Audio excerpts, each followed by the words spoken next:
What's up, guys? All right, so I'm gonna go backwards in the list of questions that we provided for this speech. So, number 9, what is the current problem or challenge, locally or worldly, that I am passionate about and would like to see change? If I could, I only have one to choose, it's so much. One for sure that I wrote about is the rift that is not only within our nation, but that is within our world. There's such a rift in our society to where it's like we can no longer agree with anyone that has different ideologies or different methodologies than we do.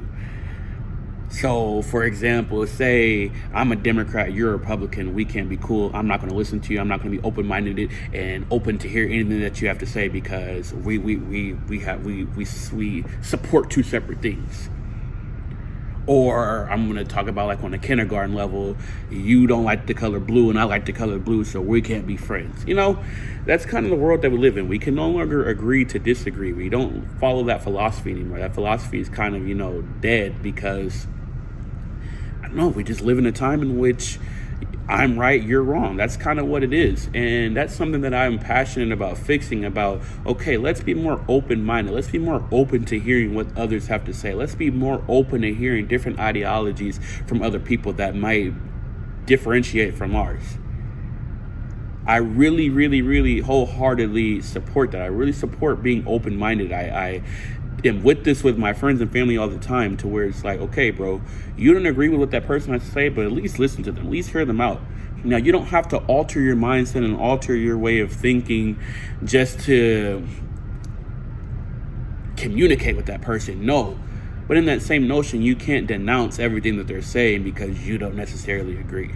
So that is something, I'm so big on of bridging that rift that we have within our society and our nation and allowing each other to become more open-minded with one another. So I'm going to come out of this little daunting topic and dark topic I'm talking about with the world in which we live in, how we can't agree to disagree. Talk about communication skills in the career that I am going into. So I'm going into becoming a middle school English teacher. Some things that I like to improve upon when it comes to my communication skills. I don't know if you can tell by the way that I'm talking. I talk very, very, very fast. I talk very fast. And that's something that I've always known that I need to fix. I need to learn. I need to slow down when I talk, especially with becoming a teacher. I can't educate someone and talk so fast to the point where they're not understanding what I'm saying. So that's something I'm like really big on trying to fix. Like I see this in my critiques of my speech. I need to slow down when I speak. I also talk a lot.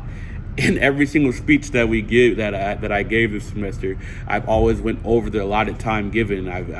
I'm trying to tell myself, like, Kyle, you gotta slow down. You gotta stop talking so much. And it's like I cannot help with how much I talk. I just like to talk. I've always been like that since I was a kid, especially with talking to my phone.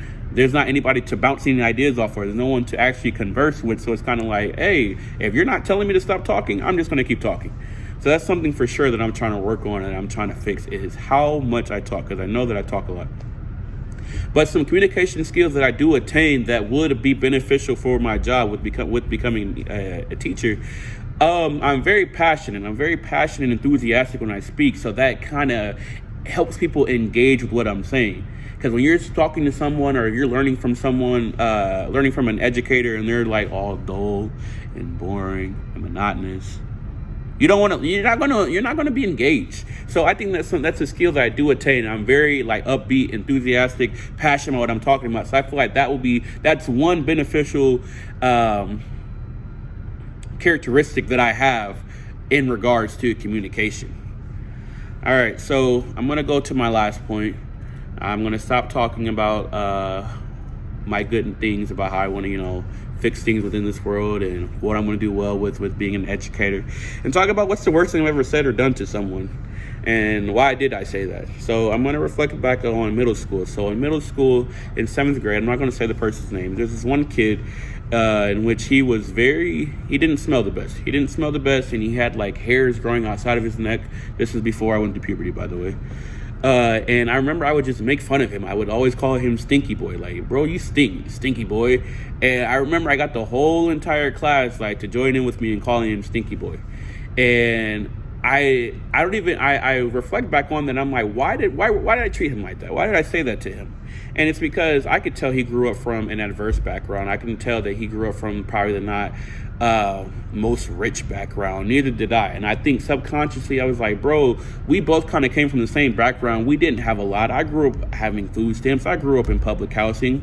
I didn't come to school smelling bad. I didn't come to school not having my personal hygiene together. And so I think I was making fun of him, because it's like, bro, you gotta get this together. You can't have us look bad. You can't think just because we don't have the most money that we have to come in here and illustrate that upon our peers.